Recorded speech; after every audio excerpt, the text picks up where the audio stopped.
What if I told you that the quietest extinction happening right now could end human civilization as we know it? Not a meteor, not a war, but bees. Yes, bees. They're disappearing. And if they vanish completely, within just 4 years, we could follow. No fruits, no vegetables, no livestock feed. Supermarket shelves empty. Entire ecosystems collapsing. And what's more terrifying, no one seems to care. Scientists warned us. Nature screamed. But we kept scrolling. By the end of this video, you'll understand exactly how close we are to the tipping point and why this is one of the most urgent threats humanity faces. But here's the real question. What will you do when the last bee is gone?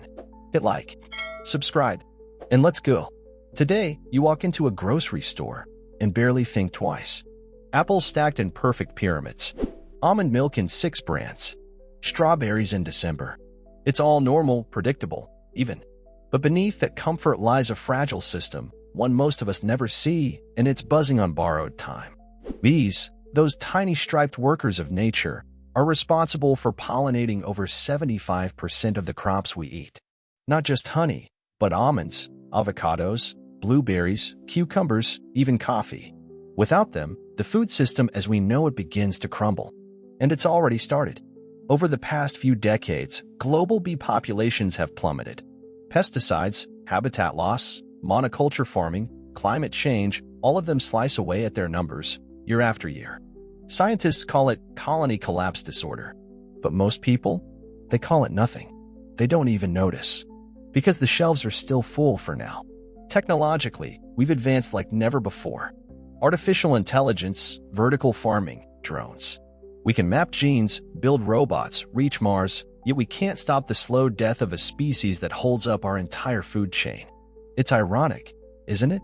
That in an age where we can edit DNA, we might fail to save the very pollinators that make our dinners possible. This is where our story begins, in a world that seems stable, thriving, unaware that the foundation is quietly cracking. And soon, the cracks will spread. The warning signs didn't appear overnight. Back in the early 2000s, beekeepers in the United States began noticing something strange. Entire hives, tens of thousands of bees, were vanishing without a trace. Not dying, just gone. No bodies, no clues. Scientists scrambled for answers. They called it colony collapse disorder. It sounded technical, almost sterile. But in reality, it was terrifying. Hives that had thrived for years were now silent. Farmers started panicking. Crops went unpollinated. Yields dropped. The deeper researchers dug, the worse it looked. Pesticides, especially neonicotinoids, were weakening bees' nervous systems. Monoculture farms left them with nothing but barren fields and poison nectar. Climate change distorted seasonal patterns, making it harder for bees to find flowers at the right time. One factor alone wasn't enough to kill them, but together, it was a perfect storm. By 2010, headlines appeared, but then faded. The world moved on. Supermarkets still looked full. Politicians chose silence. Big agriculture lobbied hard to keep chemicals in the soil. And the public? Distracted. The warnings became whispers. But beneath the noise of progress, a slow collapse had already begun. Bees weren't just dying, they were disappearing. Like a system quietly erasing itself. And here's the part that should keep you up at night. We knew. We had the data, the footage, the science. And yet, we let it continue. Every lost hive was a countdown. And no one wanted to hear the ticking. Not until it was too loud to ignore. By now, nearly 1 in every 3 bee colonies in the US is lost each year. That's not speculation, that's USDA data.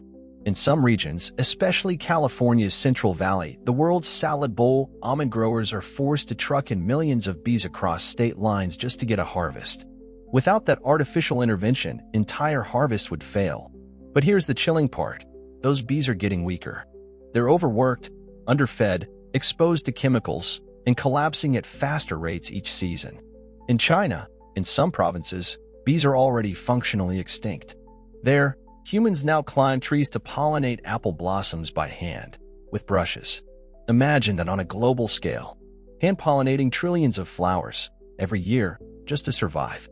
Sound impossible? It is. And it's not just food. Cotton, for example. No bees, no cotton, which means no clothes. Alfalfa feeds dairy cows, no bees, no milk, No cheese. Coffee, chocolate, pumpkins, onions, oranges, gone or unaffordable. Prices skyrocket. Scarcity begins. And while scientists race to develop pollination drones and robotic insects, none of it works at scale. It's all too late, too expensive, too experimental. The world is starting to notice, but slowly, like sleepwalkers nearing a cliff. You might still see a bee on your porch today, but that could be one of the last in your lifetime. And the scariest truth? We can't survive without them. Not really. Not long. And this isn't science fiction, it's just science. Bleak, relentless, and unfolding right now. Here's something you weren't told in school. Bees don't just pollinate plants. They shape the planet's biodiversity. When bees disappear, entire species of plants vanish with them. And when the plants go, the animals that depend on them follow, one by one. This is called a pollination cascade. It doesn't just affect apples or almonds. It breaks ecosystems. What's truly staggering is that many scientists now believe we're not just facing a bee crisis. We might already be in the early stages of an ecological collapse. Quiet, invisible, irreversible. But here's the twist. Some researchers argue that our obsession with honeybees may be misleading us. Because honeybees are just one of over 20,000 bee species, many of which are wild, solitary, and even more vulnerable. These native bees, the ones who don't live in hives, don't make honey, are dying at even faster rates. And they're crucial, especially for native plants and uncultivated ecosystems. But since they don't produce anything we sell, we ignore them. That's the brutal truth. We're tracking honeybee losses because they impact our economy. But wild bees? They vanish in silence. Unmeasured, unmourned. Some scientists are now asking a dark question. What if we've already passed the tipping point and just don't know it yet? Because ecosystems don't scream when they collapse. They whisper. They fade. And then, one day, they're gone. Not because of some disaster, but because we never listened in time. Around the world, scientists are racing to save the bees, and with them, our future. From gene sequencing to robotic pollinators, the research is urgent, innovative, and, in many ways, desperate. In Japan, engineers have developed insect-sized drones with horsehair and sticky gel to mimic bee pollination. In the US, researchers are working on artificial hives that monitor colony health in real time using AI. Some even experiment with CRISPR to create pesticide-resistant bees. And yet, none of these technologies can match the elegance and efficiency of nature itself. A single bee can visit thousands of flowers in one day, sensing colors, scents, and magnetic fields that no machine can replicate. That's the painful irony. We're trying to recreate what we destroyed, using tools that still fall short. Meanwhile, ecologists are exploring ways to rebuild habitats, reintroducing wildflowers, banning harmful pesticides, creating bee highways through urban spaces. It's helping, slowly, but the decline continues.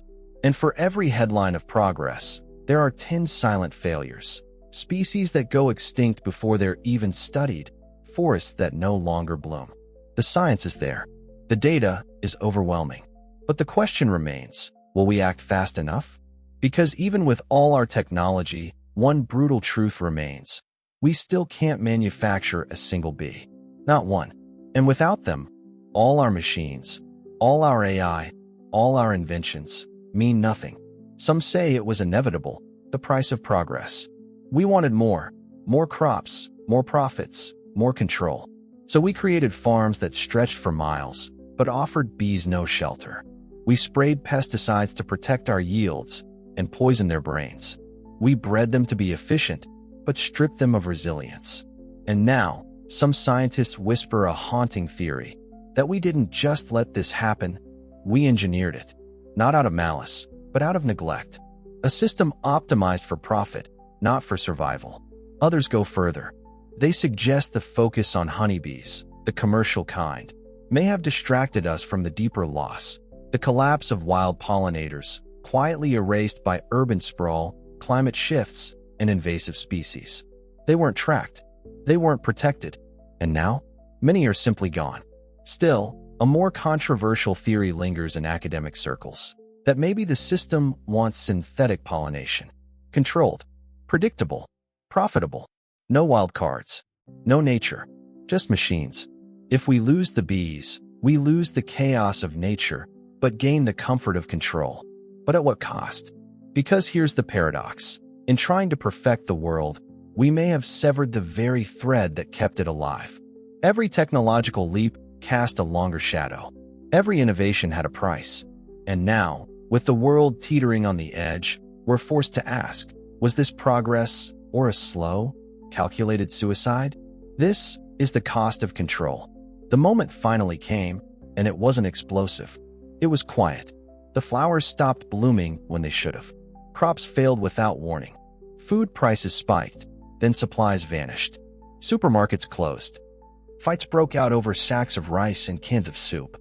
In cities, people lined up for hours to receive synthetic nutrient packs, tasteless, textureless, soulless. Farms collapsed. Dairy animals starved. Coffee became a myth. Chocolate, a memory. Around the globe, billions were affected. Entire economies spiraled. In some nations, governments fell. And those high-tech pollination drones? Not enough. Too slow. Too few. Too late. The world had underestimated just how natural our survival was. Ecosystems unraveled. Soil fertility declined. Even wild plants began to vanish. It wasn't just about food, it was about balance. And when the bees left, the balance shattered. Humanity, for the first time in centuries, felt powerless. We thought we were above nature, that we could engineer around it. But in truth, we were always part of it. And without it, we were nothing. Panic turned into resignation. Resignation into silence. The earth kept spinning, but colder, quieter, emptier. The irony? We'd invested billions to create machines that mimicked life and lost the very life they were built to replace. Was it evolution? A shift from biological to synthetic? Or was it extinction, slow, collective, and preventable? That's the question we're left with. And the answer, it comes too late for the bees. In the end, it was never about bees alone. It was about us, our priorities, our blindness, our belief that we could consume endlessly and always find a fix. But nature isn't a machine. It doesn't negotiate. And now, as we stand at the edge of collapse, we face a final choice: evolve or vanish. Not through innovation alone, but through humility, through reconnection. The loss of bees is not just an environmental crisis, it's a spiritual one. A symptom of something deeper, our disconnection from the systems that sustain life. We built towers, servers, satellites, but forgot the soil, the roots, the tiny wings keeping the world alive. And now, every human on Earth, from farmer to engineer, teacher to policymaker, has a role to play. Will we finally protect what remains?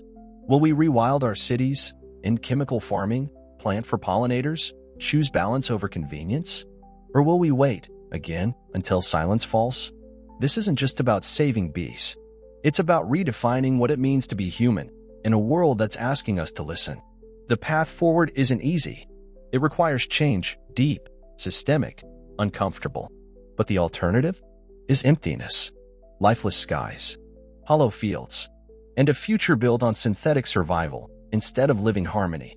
So ask yourself, which future would you rather build? Do you remember how this started? A simple question. What if the bees disappeared?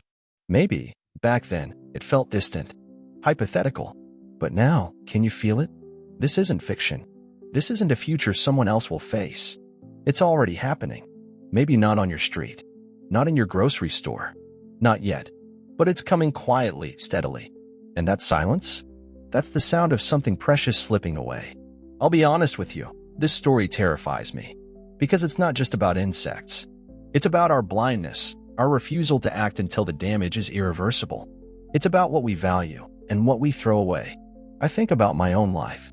The fruit I eat. The air I breathe. The spring mornings I took for granted, filled with color, with scent, with sound. What happens when that vanishes? Not with a bang, but with a sigh. So now I'm asking you, not as a voice on a screen, but as another human being. What would you do if your child never saw a bee? Never tasted real honey? Never ran through a field in bloom? Would you fight for that future?